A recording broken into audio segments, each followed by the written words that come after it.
Everyone else was down and he stayed. That's the simplest way to explain what happened on the night of October 21st, 1944. One Canadian private soldier, armed with a spring-loaded anti-tank weapon, faced 3 German Panther tanks. He was 30 feet from a 44-ton monster made of steel and death. His partner was bleeding in a ditch, his squad was scattered, and reinforcements were impossible. Every rational calculation said to retreat, to survive, to live another day. But Private Ernest "Smokey" Smith did not retreat. This is the story of one night at the Savio River in Italy, when one man refused to leave. Story of chaos, terror, impossible odds, and a choice that defined heroism. The story of the only Canadian private in World War II to earn the Victoria Cross. The story of Smokey Smith, who stayed when everyone else was down. October 21st, 1944, northern Italy, the Savio River. Rain hammered down from a black sky with the kind of violence that turns battlefields into nightmares.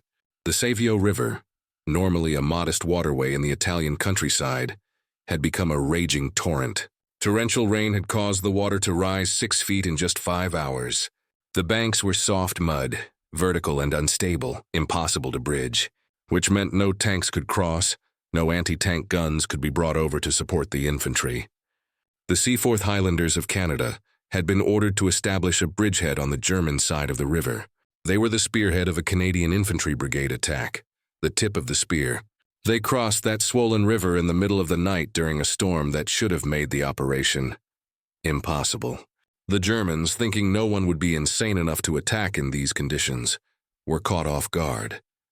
The Seaforths made it across and captured their initial objective despite strong opposition. By 4 in the morning, C Company of the Seaforth Highlanders had reached a damaged church near the town of San Giorgio. They were several hundred yards past the river on the German side, completely exposed. Behind them, the flooded Savio River meant no reinforcements, no armor, no escape. The company numbered just 50 men, and they could hear German armor moving in the darkness. Among those 50 soldiers was a 30-year-old private named Ernest Smith. Everyone called him Smokey, a nickname from his high school days when he smoked the competition in sprinting races. Smokey Smith was not a model soldier in the traditional sense. He had been promoted to corporal 9 times and demoted back to private 9 times. He drank too much, fought too often, and had a mouth that got him in constant trouble with officers. The night before he would receive the Victoria Cross from King George VI, his commanders locked him in a jail cell in Naples. They gave him a couple of beers and kept him there to make sure he stayed out of trouble before meeting the king. When he finally met King George at Buckingham Palace, Smokey refused to bow from the hips as instructed. He just saluted and stood there, a private who would not bow to anyone. But Smokey Smith understood something fundamental about war that no manual could teach. He understood that when the chaos starts, when the bullets are flying and men are dying, you do what needs to be done. You do not think about it, you do not hesitate, you just do it. Smokey Smith had been born in New Westminster, British Columbia, in 1914. He came of age during the Great Depression, when steady work was almost impossible to find. He drifted through odd jobs, construction work, anything to survive. When war broke out, Smokey was 25 years old with no prospects and nothing to lose. He enlisted in the Canadian Army on March 5, 1940, joining the Seaforth Highlanders of Canada. The Seaforth Highlanders were a proud regiment with a history stretching back to the 19th century. Smokey trained at Camp Borden, then shipped out from Halifax to join the war in Europe. For 3 years he waited in Scotland and England, while other units saw action. Finally, on July 10, 1943, Smokey Smith entered combat for the first time. The Seaforth Highlanders landed in Sicily as part of the 1st Canadian Infantry Division. Smokey watched the landing craft approach the beach through rough seas that made him think they would never make it. The water was crazy, waves tossing the boats like toys, men getting violently seasick. But they made it ashore and fought their way across Sicily in brutal summer heat. Then came the Italian mainland, and the Italian campaign became one of the longest and cruelest of the entire war. From July 1943 to February 1945, Smokey Smith fought through some of the worst terrain on earth. Mountains, rivers, mud, and an enemy that fought for every inch of ground. In December 1943, Smokey participated in the Battle of Ortona, one of the fiercest urban battles of the war. house-to-house fighting, grenades thrown through windows, close quarters murder in the streets. By October 1944, Smokey Smith had been wounded twice and had seen more death than most men see in a lifetime. He was tough, experienced, and completely unafraid to speak his mind, which is why he kept getting promoted for bravery and demoted for insubordination in an endless cycle. The Seaforth Highlanders had recently formed a specialized tank hunting platoon. This was a new concept, a dedicated unit within the regiment armed with Piat anti-tank weapons. 20 men heavily armed with 4 Piat launchers trained to hunt German armor. Smokey Smith was assigned to this platoon, leading a small Piat team. The Piat, which stood for Projector Infantry Anti-Tank, was a strange weapon. It was essentially a spring-loaded spigot mortar that fired a shaped charge bomb. The weapon was 39 inches long, weighed 32 pounds, and had a vicious recoil.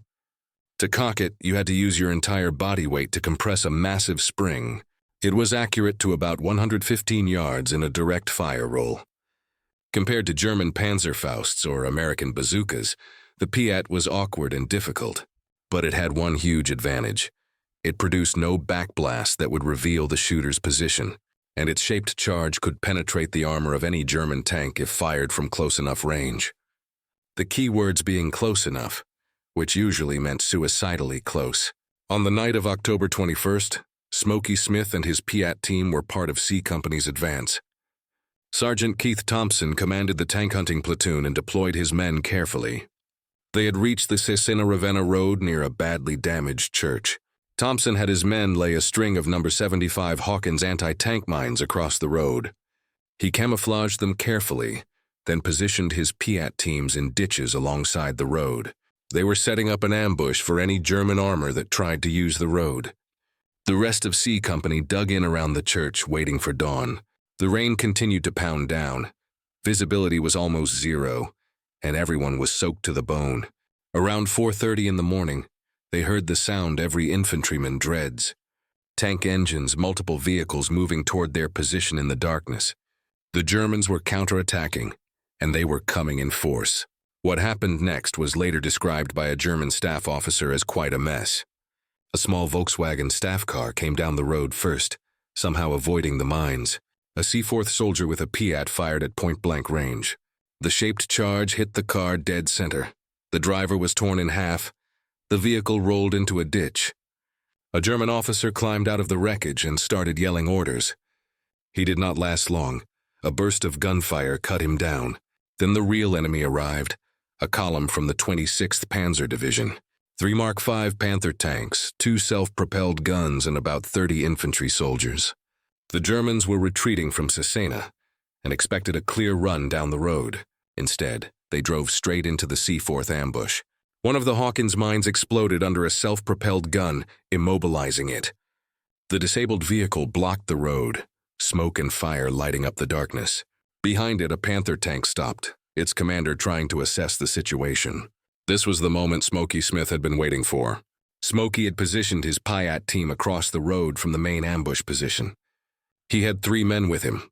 1 man stayed with their original Piat, while Smokey and Private James Tennant moved forward.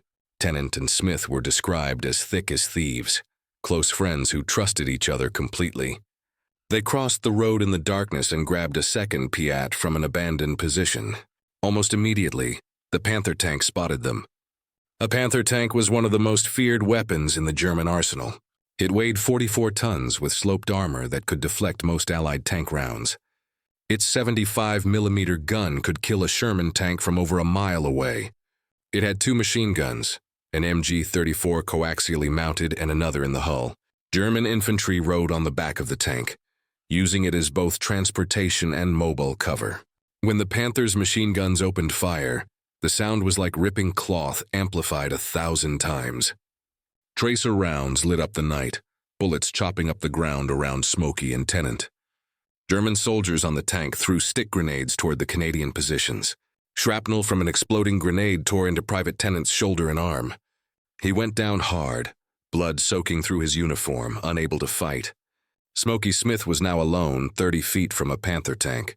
The tank was coming straight at him, machine guns firing, a 44-ton monster of steel. Tennant was wounded and helpless in the ditch beside him. Every instinct said to run, to get away from that thing before it killed him. But if Smokey ran, Tennant would die. The tank would break through and the entire bridgehead would collapse. So Smokey Smith did not run. He stood up in full view of the enemy, exposed himself completely, and aimed the Piat. At 30 feet, less than 10 meters, he fired. The Piat made a distinctive sound when it fired, a metallic boing followed by a whoosh. The weapon kicked back brutally, slamming into Smokey's shoulder with enough force to knock a man down. But Smokey kept his footing and watched the shaped charge bomb arc through the rain. The 2.5-pound bomb contained a hollow charge designed to concentrate explosive force into a narrow jet. When it hit the Panther, it punched through the armor like a blowtorch through butter. The tank shuddered. Smoke poured from the impact point and the Panther ground to a halt. The tank was disabled, out of action, but still full of German soldiers.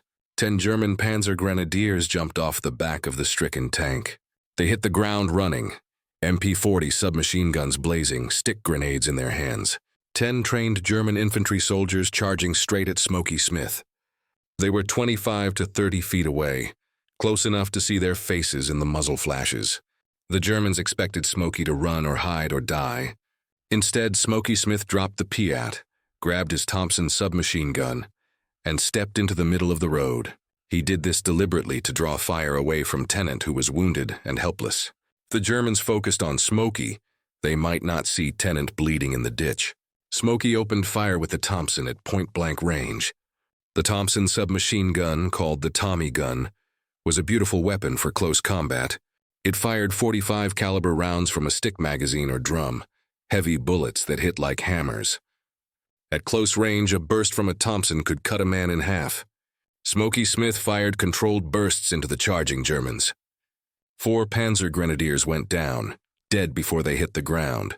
The remaining 6 Germans saw their comrades die and did what any sane person would do.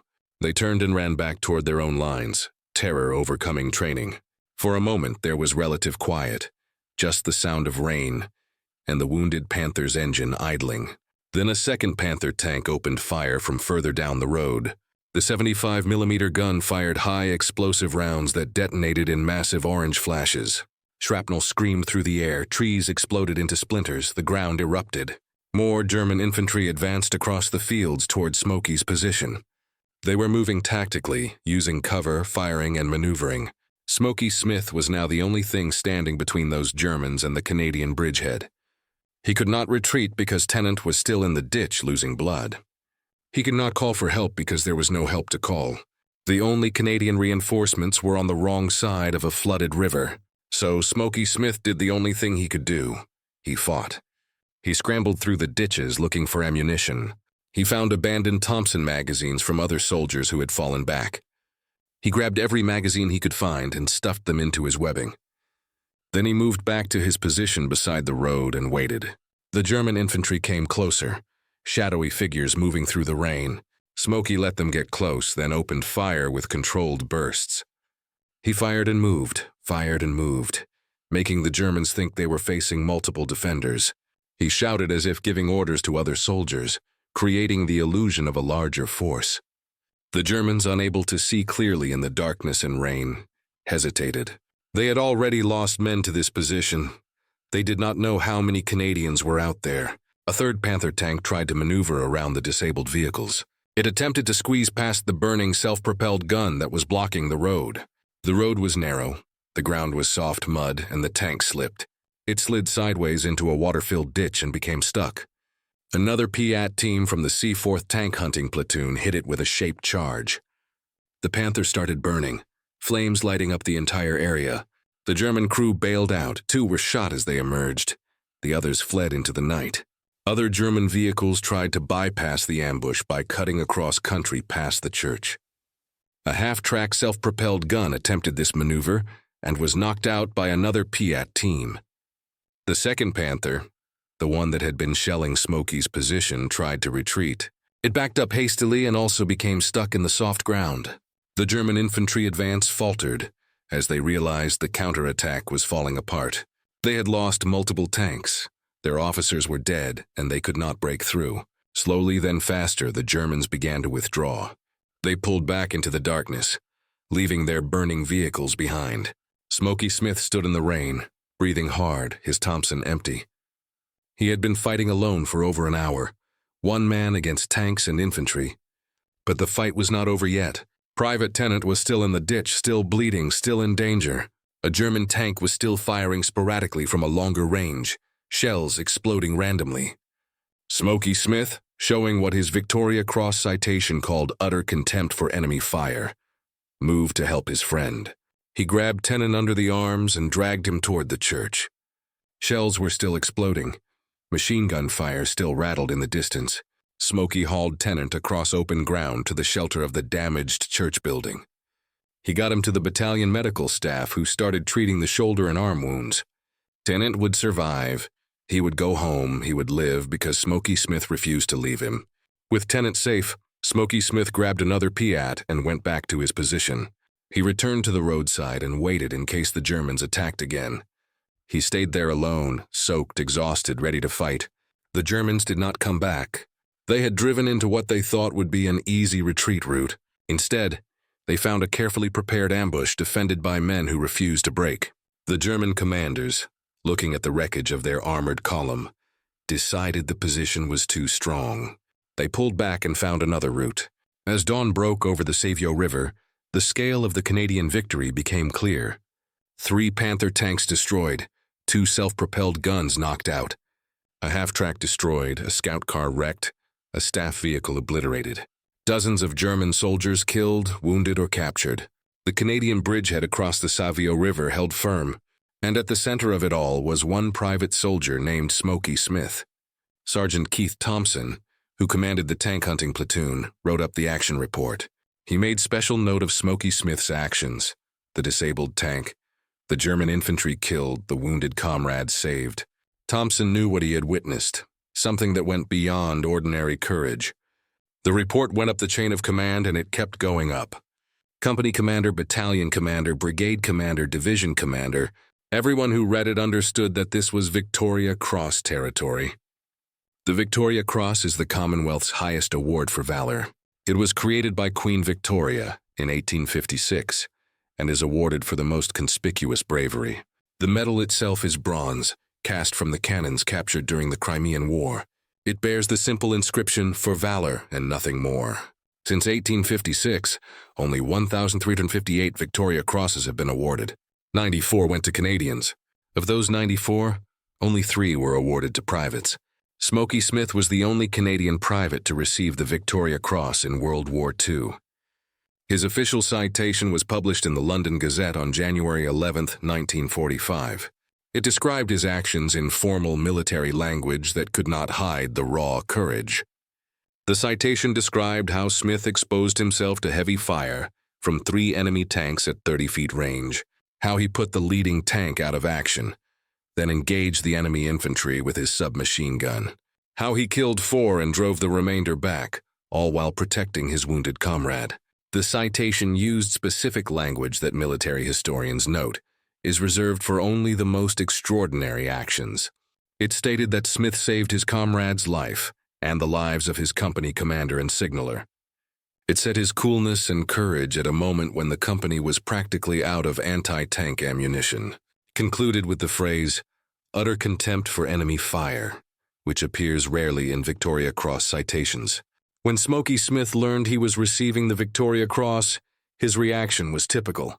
He told reporters later that he thought somebody was pulling his leg. He said he was just doing his job, nothing special, just what needed to be done. But the high command disagreed. They knew this was something very special indeed. In February 1945, Smokey Smith was summoned to Naples. King George VI was touring Italy to boost morale and present decorations. Smokey's commanders were worried because they knew his reputation for drinking and fighting. The night before the ceremony, they locked him in a jail cell with a couple of beers. They wanted to make absolutely sure he would be sober and present the next morning. The ceremony took place at a parade ground in Naples on March 1, 1945. Thousands of soldiers stood at attention under the Italian sun. King George VI, wearing the uniform of a field marshal, stood on a raised platform. When Private Ernest Smith was called forward, he marched to the platform and saluted. He had been instructed to bow from the hips when the king approached. Smokey Smith did not bow. He just stood there at attention, a private soldier who refused to bow to anyone. King George pinned the Victoria Cross to Smokey's tunic, shook his hand, and spoke to him briefly. Later, Smokey said the king had a stutter, but was a good man who seemed genuinely interested in what had happened. After the ceremony, Smokey Smith returned to his unit. The war in Italy continued, and there was still fighting to be done. But Smokey had become a symbol of Canadian courage, and the high command was not going to risk losing him. He was pulled from frontline duty and sent on a war bond tour in Canada. Smokey Smith returned to Canada as a national hero. He toured cities across the country, appearing at rallies to sell victory bonds. Crowds gathered to see the Victoria Cross winner, the man who had stopped German tanks alone. Smokey hated it. He hated the speeches, the attention, the people treating him like something special. He would tell anyone who listened that he was just doing his job like thousands of other soldiers. After the war ended in May 1945, Smokey Smith was discharged from the army. He went back to British Columbia and tried to return to normal life. But normal life was impossible for a Victoria Cross winner. Smokey struggled with what we would now call post-traumatic stress disorder. He had nightmares about the Savio River, about burning tanks, about friends who did not come home. He drank heavily, fought in bars, and could not hold down steady employment. The man who had shown utter contempt for enemy fire struggled to handle peacetime. Smokey married 3 times. All 3 marriages ended in divorce. He drifted through jobs, construction work mostly, never staying anywhere long. For years he lived rough, sometimes homeless, always restless. He refused to talk about the war except to other veterans who had been there. To civilians, he would just say it was a long time ago and change the subject. But Smokey Smith never sold his Victoria Cross, never pawned it, never lost it. That medal represented his friends who died, the men he served with, the duty he had done. Years passed, decades passed, and slowly Smokey Smith found some peace. The 1970s and 1980s, he became more willing to appear at veteran events. He attended Remembrance Day ceremonies and spoke occasionally to young people about the war. He was always blunt, always honest, never sugarcoating what combat was really like. Smokey would tell them that war was hell, that it was nothing like the movies, that anyone who said otherwise was lying. But he would also say that sometimes you have to stand up and fight, because the alternative is worse. Sometimes you stay because everyone else is down, and someone has to stay. As Smokey Smith grew older, Canada began to recognize what it had in him. He was the last living Canadian private to hold the Victoria Cross from World War II. He was a living connection to a generation that had fought and won a terrible war. In 1995, at the age of 81, Smokey Smith attended the 50th anniversary of WWII Day in London. He stood with other Victoria Cross recipients in front of Buckingham Palace. Queen Elizabeth II came out to greet them personally. When she approached Smokey, he remembered his meeting with her father 50 years earlier. This time, Smokey bowed from the hips as protocol required. Age and experience had taught him that some formalities matter. In 2002, Smokey Smith returned to Italy for the first time since the war. He was 88 years old, frail but determined to make the journey. He visited the Savio River, the place where he had fought that desperate battle in the rain. The river was peaceful now. The fields were quiet, the war long over. Smokey stood on the bank and looked at the ground where he had disabled a Panther tank. He did not say much, just stood there remembering friends who never came home. Local Italians came out to thank him for liberating their country. Smokey shook their hands and told them he was just a soldier doing his job. Ernest Smokey Smith died on August 3, 2005, at the age of 91. He passed away in Vancouver, British Columbia, the province where he had been born and raised. His death was front-page news across Canada. He was the last Canadian Victoria Cross recipient from World War II. With his passing, a direct connection to that generation was severed forever. Smokey Smith's funeral was held at Christ Church Cathedral in Vancouver. Hundreds of people attended, veterans in their 80s and 90s, young soldiers in dress uniforms, politicians and dignitaries filled the pews. But Smokey would have been more interested in the veterans who came, the men who understood what he had done. His Victoria Cross was displayed on a cushion at the front of the church. That small bronze medal, cast from captured cannons, represented everything Smokey had been. A man who stayed when everyone else was down. Smokey Smith was buried with full military honors at Fraser Cemetery in New Westminster. A piper played Amazing Grace as the coffin was lowered into the ground. A 7-gun salute echoed across the cemetery. The Canadian flag that had covered his coffin was folded and presented to his family. The story of Smokey Smith matters today for several reasons. First, it reminds us that heroism does not come from ranks or titles. Smokey was a private, the lowest rank. A man who could not stay out of trouble. He was promoted and demoted 9 times, which should have been humiliating. But when the moment came when it mattered most, he did what needed to be done. Courage does not care about your rank or your background or your record. It only cares about what you do when everything is falling apart. Second, the story shows us what true courage looks like. Courage is not the absence of fear, it is acting despite fear. Smokey Smith was terrified that night at the Savio River. He later admitted that he thought he was going to die, that the panther was going to kill him. But he did not run. He stood his ground because running meant Tennant would die. That is courage, choosing to stay when every instinct screams to run. Third, the story demonstrates the power of loyalty. Smokey Smith fought alone for over an hour to protect a wounded friend. He could have retreated, could have saved himself, could have justified abandoning Tennant. But Tennant was his friend, his comrade, thick as thieves, the records say. And Smokey Smith did not abandon his friends, not ever. That loyalty, that refusal to leave a man behind, is a standard we should all aspire to. Fourth, the story teaches us about humility. Smokey Smith never bragged about what he did. He hated the attention, hated being called a hero, hated the speeches and ceremonies. He would tell anyone who listened that he was just doing his job. That humility, that refusal to seek glory, made him more heroic, not less.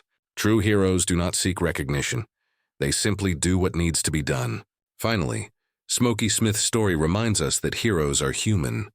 He struggled after the war, drank too much, could not hold jobs, failed at marriages. He carried psychological wounds that never fully healed. That does not diminish what he did at the Savio River. It makes it more remarkable. He was not a superhero. He was a flawed human being who found the strength to do something extraordinary. And that means any of us might find that same strength if the moment demands it. The legacy of Ernest Smokey Smith lives on in Canada today. In Vancouver, there is a Smokey Smith Place, a street named in his honor. The Seaforth Highlanders of Canada maintain a memorial to him at their armory. Every Remembrance Day, veterans and civilians gather to honor his memory. His Victoria Cross is not in a museum.